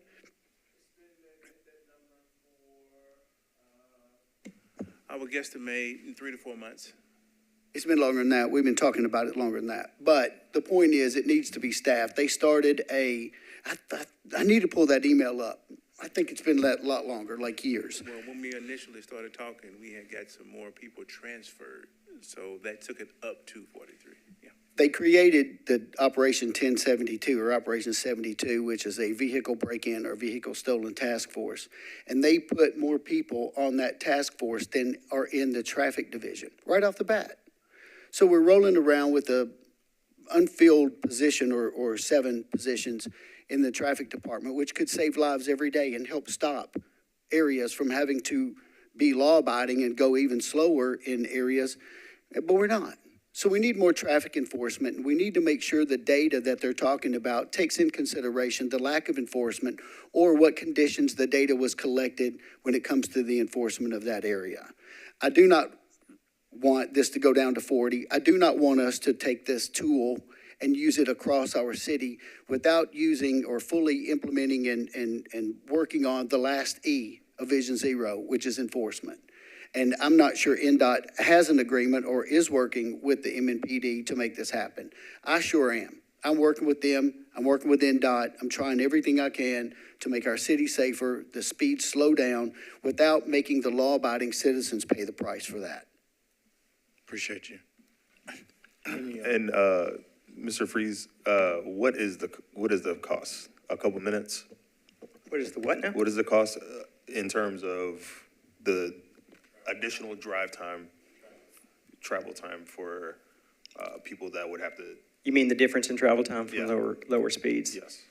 I don't have an estimate for you. However, we can, when we're retiming signals as part of this, it'll change. No doubt, it'll change. Headways will change for WEGO. We have to think about that for WEGO and their headways changing as well. However, that is something that we've already been discussing with WEGO and others as we talk about these changes. So it will be impacted. However, some of the things that we're talking about, with the 50th percentile speed, for example, people are already traveling close to that speed already in the system. So it's not really going to be that significant of a change. But I can't say it won't be impacted. Yeah, and with a major highway right next to, that runs parallel. Yep. So how does a major highway running parallel to artery like Lebanon Pike play into? You're talking about the interstate system, like the interstate system. Like how does that play into the decision-making here? That's a good question. So there's what's called integrated corridor management, and that's what we've done, and TDOT has done out on I-24, where they look at Murfreesboro Road versus I-24 in the comparison of that, and when they have incidents occurring on I-24, how they direct people off the freeway and around that diversion to try to improve travel time. That is an active project that's going on, but that TDOT has been working on. But no, yes, how does the interaction happen between an interstate system and Lebanon Road? Is that what your question? No, I'm just skeptical about this is going to be such a detriment to the community that, a couple minutes to slow people down is no, it's really not going to be, it's going to be very not noticeable by the public during their commutes. Yes. And if you want to drive faster, you can drive on 40. Like that's how I feel about that. Any other questions from the commission? I just want to put it out there that this isn't a great way to approach it, where there's now a brand new 115-page study that you're expecting us to understand today. My inclination on this would be to defer another month so we can have an opportunity to kind of understand why you consider this study from 2017 that's looking at data from 2013 to be the be-all, end-all for something that you were originally using to create these speed studies. I think I'd also be interested in seeing each of the segments and all of the outputs on both of the spot speed and the INRIX data. So that way we can kind of understand what actually went into each and every one of them. If this is that much of a piece that we want to look at, there may be some answers to the council members' questions about enforcement or looking at that. I can't believe that this is still ongoing, that this is still changing. Are you guys aware of changes in how INREX has been collecting data since 2013? Yes, we are part of a consortium with the Tennessee DOT, where they actually talk to INREX, they're actually required to report on their level of confidence, and they give a score, a level of confidence for the rating, and their level of confidence always goes down when there's less volumes and less speeds. It's just a matter of science, and you have less probes out there, you're going to have less speed data coming back, so you're going to have to interpolate at times. So they have one other point to make is a lot of their data is based on freight data, which are vehicles that traditionally travel slower. They have data across the board from others, but a big bulk of their data comes from the major freight companies. And what is their level of confidence on the data they provided you? Level of confidence is, like I said, it is always lower when they're off-peak, the off-peak travel periods. It's always a lower confidence level. So it's a lot of data. It's coming in and from a lot, but they have to interpolate and make assumptions in there. And that's why, like Nebraska, and the other NDOT DOT noticed the 10-mile-an-hour difference, and actually they had some larger differences that they were recording based on their field sensors and INREX probe data in there. We don't want to throw out the INREX data. We want to use it as a tool.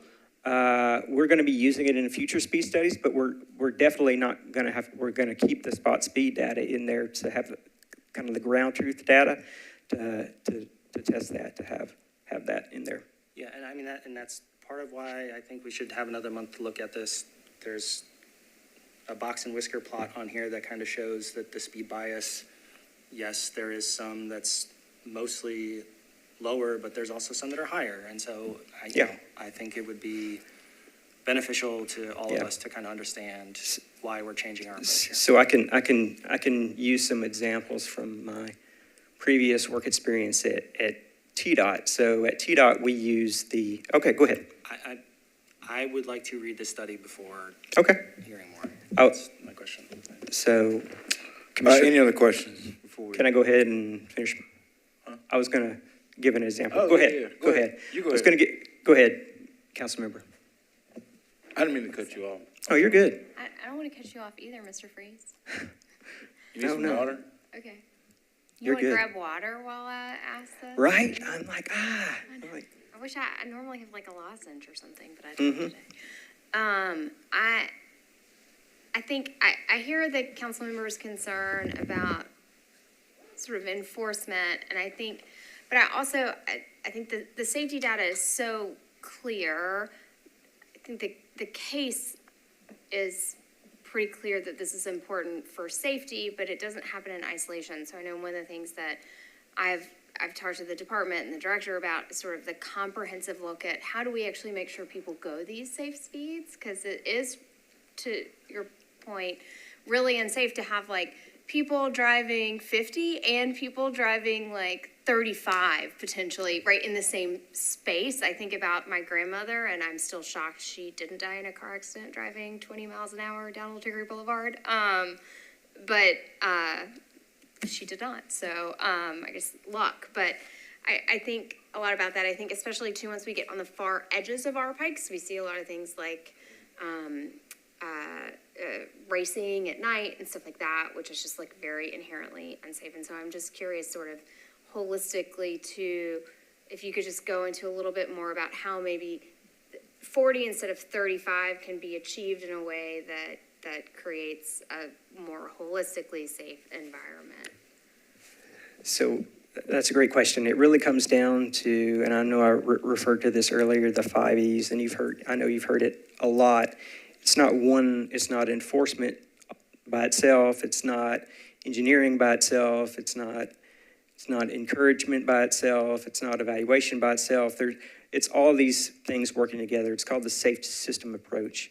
So we are taking it as in step with looking at things that can be done now. Based on our recommendation, we feel like 40 miles per hour is a reasonable speed for this location. We felt like 35 was too low based on the current design of the system. In order for us to look at it holistically, we would need to redesign the system to make that fit better in context with the roadway. And that includes protected bikeways, sidewalks, more of a complete street approach. And that is what we're trying to do all over Metro Davidson County. And with the Choose How You Move referendum, we're going to have an opportunity. Hey, I got a...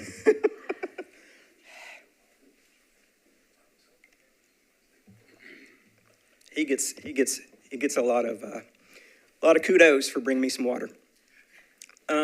So that's one thing we're talking about when we talk about Choose How You Move. All these corridors, Lebanon Pike is included in Choose How You Move as a corridor identified.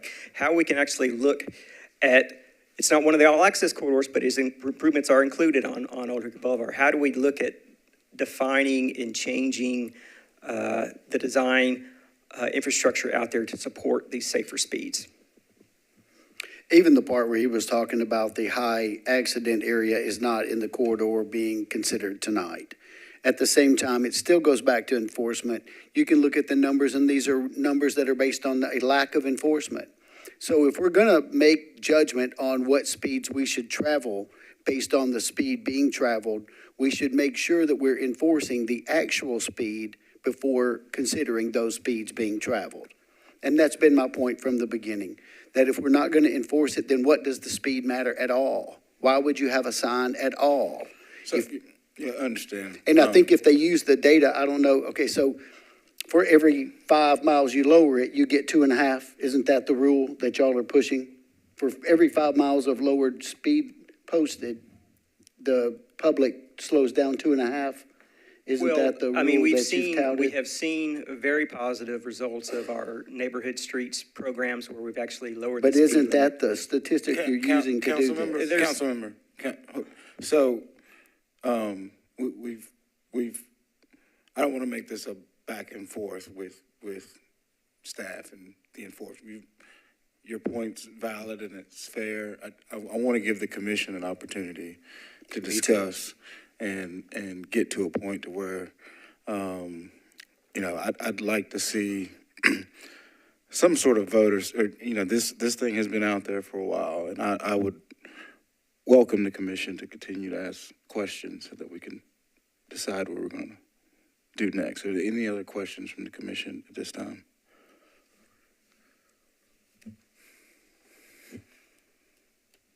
There's not. I think the consultants were brought in to to gather data. And sounds like the management at which they collected and presented the data may not have been clear.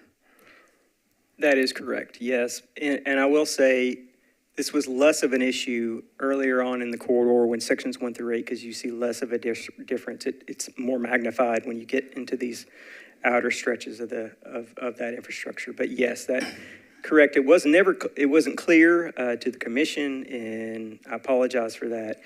We need to do a better job. I'll take responsibility for doing a better job of informing you, giving you the correct information for one in the staff analysis, but also spending the time to explain things to you in the right way. So with that said, there's a lot of smart people in this room and in NDOT, and gathering the information and getting the data from the consultants is a piece of it. And then the expectation and the next step is for you all to take that data and make a decision and a recommendation based on your experience and based on you all as the subject matter experts. That is correct, and that's And now that we have funneled through the information that we have gathered, and also understanding that we are a growing city and that this is something that we're going to do on other corridors, and this was, there was a lot of lessons learned through this.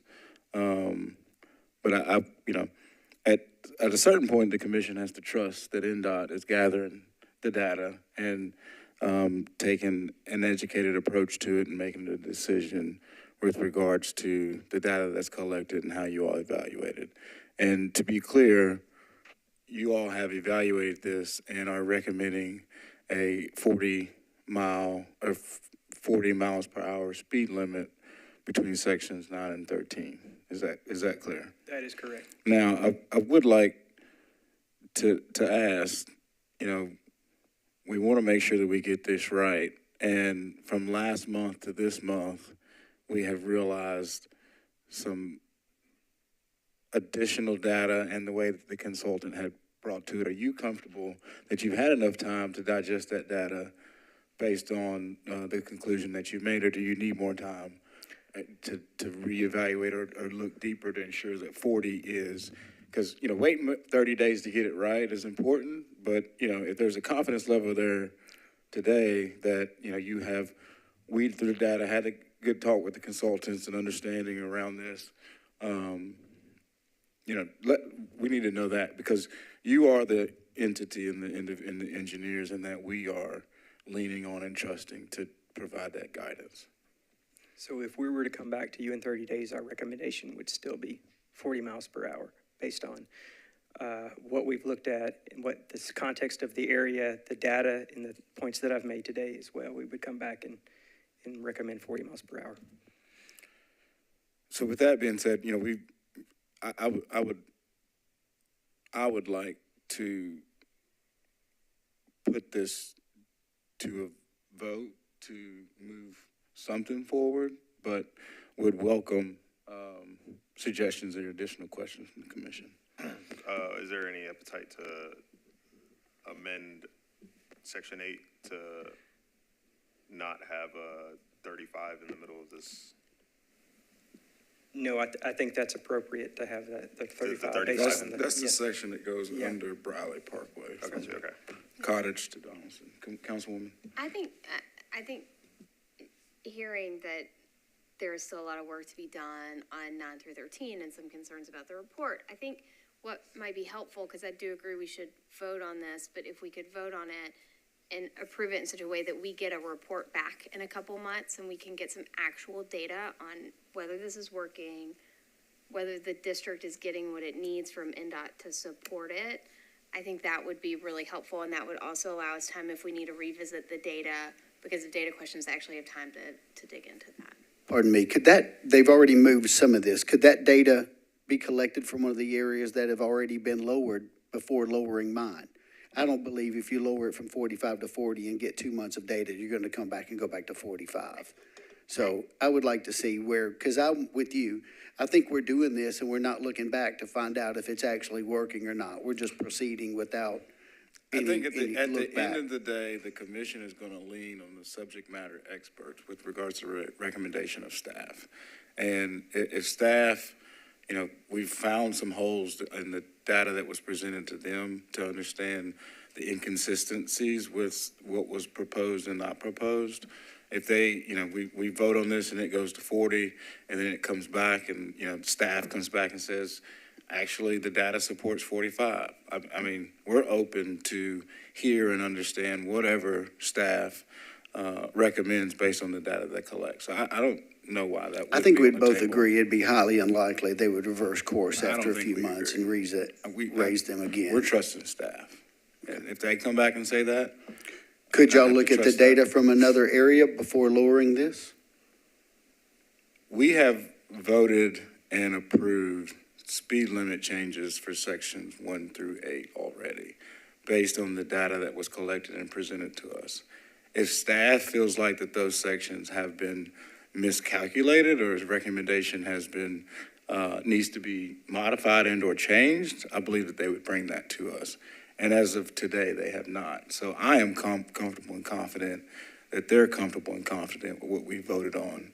through Have y'all sections done 1 through 8. reverse data can I looking? just clarify? 'Cause Yes. I think that would be helpful to, I think that it's not just the technical piece that you're right, we can get that from anywhere. But what I want to make sure too is mindful that the needs that we see towards the county line are often different from the needs that we see closer into town due to the width of the road and the amount of traffic and the sort of nighttime issues we have.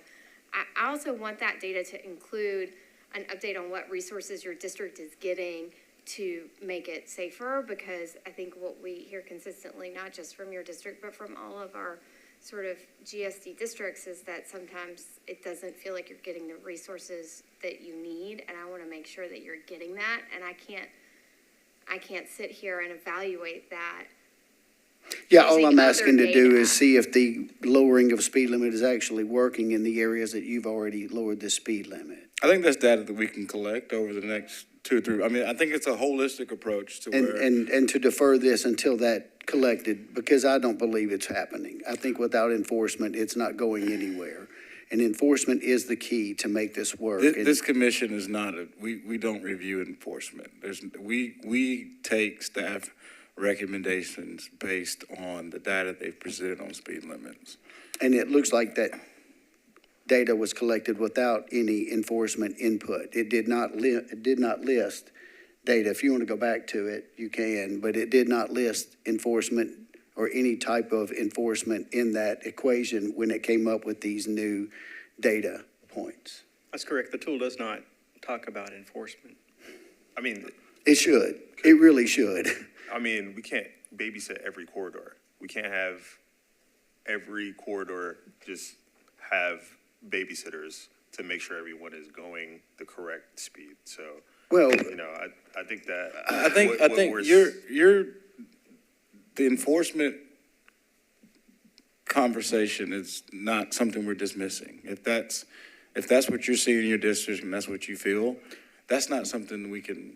Right, but what I'm saying is this data doesn't take that into account. But So, this is a national data platform that. right, It but doesn't if, happen anywhere in the if you're country. enforcing it in one area and you collect data from there and then you're saying it's going to work in an area where you're not making that many stops or enforcing it very well, then that's not going to align properly. And I think in our area, we're not enforcing it like we're down 85% over 5 years. And 66% of the traffic stops are being made by his department, and there are 715 other officers that only make up 33% of those stops. So is So there concern that if this gets deferred a month, I mean, I want it defeated. Speaking of the crashes, and what is the safety in this segment from 9 to 13, pedestrian safety? Do we feel like deferring to 1 month is acceptable? We are ready to move forward now with the signs. We feel like we've done enough analysis and looked at this over since July. So we're going to come out with the same result. If we defer this, we're going to come with the same recommendation. So I don't see it changing. I know I can understand the council member's perspective about enforcement, but there's more to it than just enforcement. There's everything else involved in the 5 E's, the engineering, the education, the enforcement, and we greatly appreciate you doing the PSA that you did with us. That was awesome. And that wouldn't happen if we hadn't even have had this proposal before you today, earlier back in July. We wouldn't even have you participate in that Well, PSA. what really got this moving was the lady that's still in the ICU.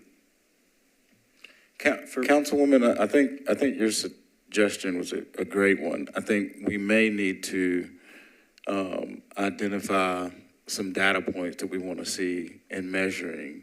And I don't know how we identify those, but, if we come back in February and we say, we want to see crash data and/or, speed survey or what have you, like, what are the things that we want to see to evaluate if this thing is even, if it's working or not working, or we need to provide more resources in the sense of, hey, we've lowered the speed limit and we're getting the same data. We need to do something different, right?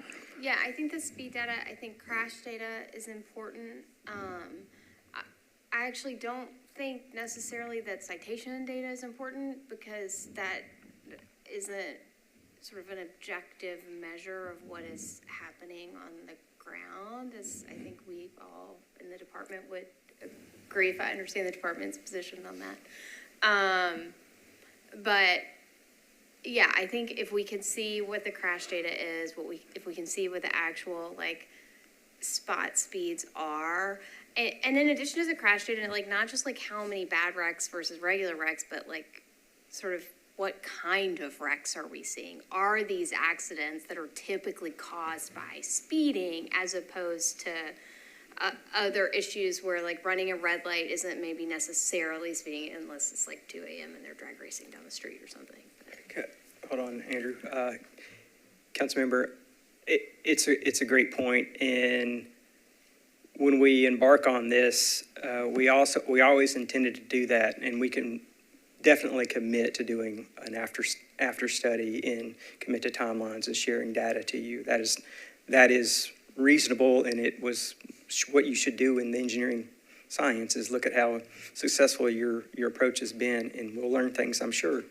We may come back with seeing that we have a fair amount of compliance, which is slowing down the entire traffic stream just in that way to actually improve safety. So that's what we hope. That's what we're after. We're after saving lives. We're after what we can do now. We know that people get frustrated with the time it takes us to deliver large-scale projects. Well, we have a lot of staff who want to do things now, and that's why we've been looking at how we can improve safety in the low-hanging fruit, and this is one of the things that we've identified as part of Vision Zero. I'm not sure what she was saying that MNPD has as far as a position on how the stops relate. Can you clarify what she was trying to say? I think we're not looking for some sort of quota system, right, where we're just pulling No, not people that, off. but I just but they do help slow people but do we down. have people, out in the area monitoring it, sort of what is happening? And I know that there are shifting things between NDOT and MNPD on enforcement and who's doing that. And so just sort of an update on what's going on in the area could be helpful, which isn't the hard data that, crash reports and speed limits are, but it's helpful. I will say the data shows that when we were making 200,000 traffic stops 5 years ago, there were 80 traffic fatalities. And when we made 29,000 traffic stops, there was 139 traffic fatalities. And we've been making the same amount of traffic stops, and fatalities have gone down because we've done other stuff too. And I would also like to point out that the state has preempted us from an unbiased solution to do speed enforcement with cameras. So we can't do that either, and that's asking a lot of MNPD to be out there all the time and cover all thousands of miles of our streets on their own.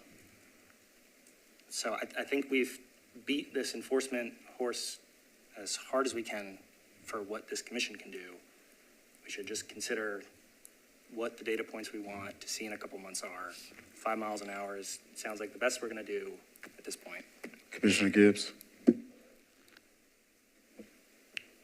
So in driving around, I from time to time see these devices where it shows what the speed is supposed to be and then what your actual speed is. Is that information just as you're going by, or is that information collected in some way? That's a great question. Some of those devices do collect data and collect what the speeds are along that. We have some of those systems. Some of the earlier systems we had, what you're referring to are speed feedback signs. We have static ones that are actually post-mounted. We also have ones on trailers. The ones that we have in our inventory now are a mixture of ones that don't collect data and ones that actually collect data and send back to us. But yes, that is an opportunity. Then with that being in mind, I feel that we should move forward with your recommendation, but we put the devices out in that area to be able to actually give us the data so that we're not wondering whether or not what we're doing is going to work. And then that data be brought back to this commission, and then we can say, okay, it looks like it's working, or no, it's not working, and then we need to do something else. That's my position. So we're opening the floor to a motion, and it sounds like we're going to vote, and we, I think, baseline would like to see data in February related to the information that comes from, what do you call those? I'm sorry. So we will do spot field study devices, but also we can deploy trailers. It may take longer than February. That's 2 months to collect enough data, but yes. I think that the data that we need is probably going to organically grow as we're reviewing. Correct. But at a minimum, if we could have what the councilwoman suggested, as things that you report back in February to start, we can evaluate it and go from there. So do we have a motion? I'm just wanted to add, maybe the data that we can look at is some of the other streets that we've done, and maybe that helps to kind of show the results of a place that actually has a lot more time behind it. I love it. So do we have a motion?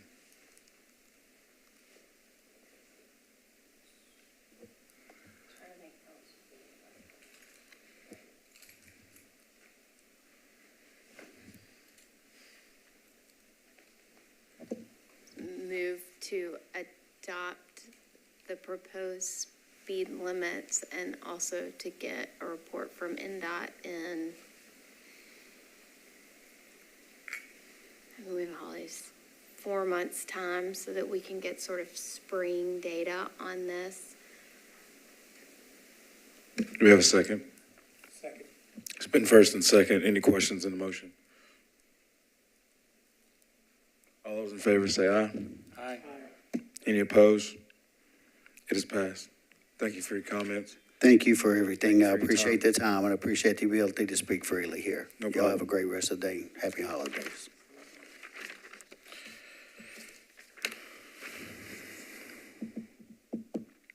Eight new business. We do not have any new business. 9.0, staff, would you like to report on the poll that was posted? Thank you. NDOT posted an online poll asking the community about whether they permanently support moving the start time to 2:30 p.m. We had a total of 9 responses at the time that I wrote the report, and it was also 9 as of when the poll closed on Friday. There were a couple of comments on that. I put that into the staff report. It looks like that we had 7 that supported an earlier start time and 2 that said no. Were the 5 were the other 3, are these 2 of the 5 comments down at the bottom?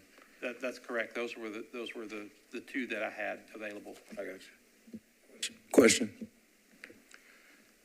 I appreciate the effort put in here. I'm just wondering, is there a better way to get it out to more people so that we would have a larger sample?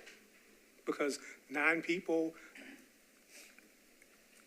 Yeah, the time that we had the poll available was very compressed, and it was, over Thanksgiving as well. So there's probably little thought given to traffic and parking over Thanksgiving break.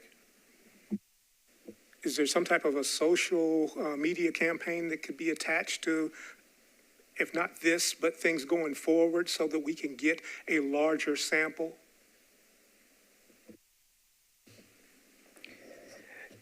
That's a great point. So yes, we did use social media for advertising, I believe, for this poll. And this is the results we have. We do have some new tools available that our community relations group are using that kind of compiles all social media outlets. And so we can have a more seamless interface with that. So we can do more. We can extend the poll. We can, extend it for a few months and see what we collect in there. I do understand your reservations, not only seeing only 9 responses. That's not a very powerful set of data.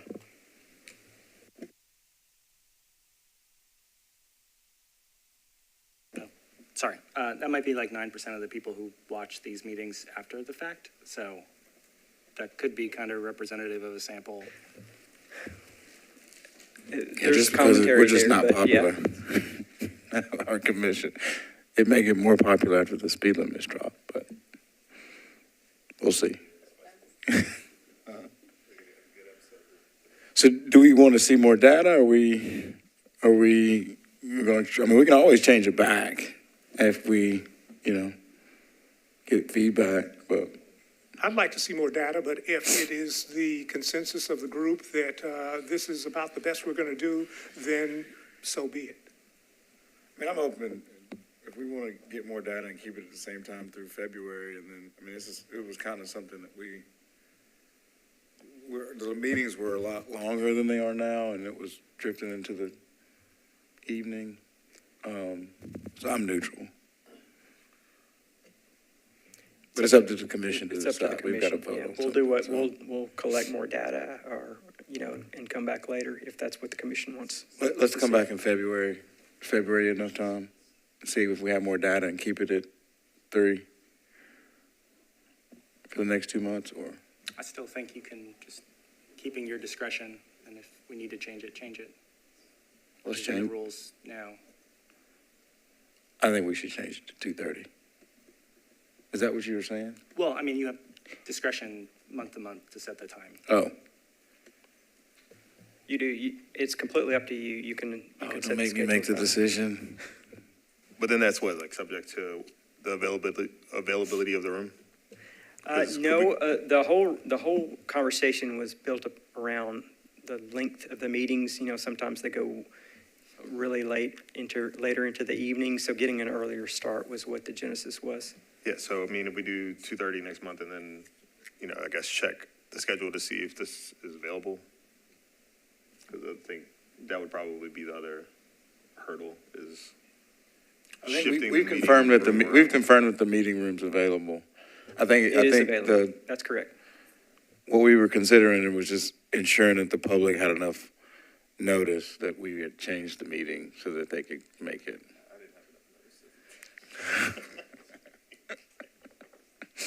Can we make sure he gets the social media? So we want to try 2:30 next month? Do we need a vote on 2:30? Or I need a motion. Yes, if you could have a motion and a vote for next month's meeting time. Okay. Yeah, I don't think we need a motion for that. I was just doing for consistency. That's what you did last time. And I think you did it based on the fact that you wanted to make sure everybody was in agreement, but. Chairman, I move that our next meeting for the month of January be set at 2:30. Do you have a second? Questions and comments? All in favor, say aye. Any opposed? Great. Next month's meeting will be at 2:30.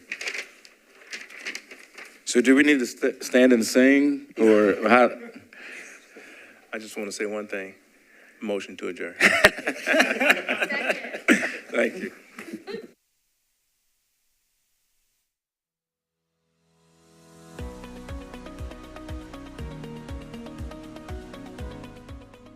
This has been a service of the Metro Nashville Network.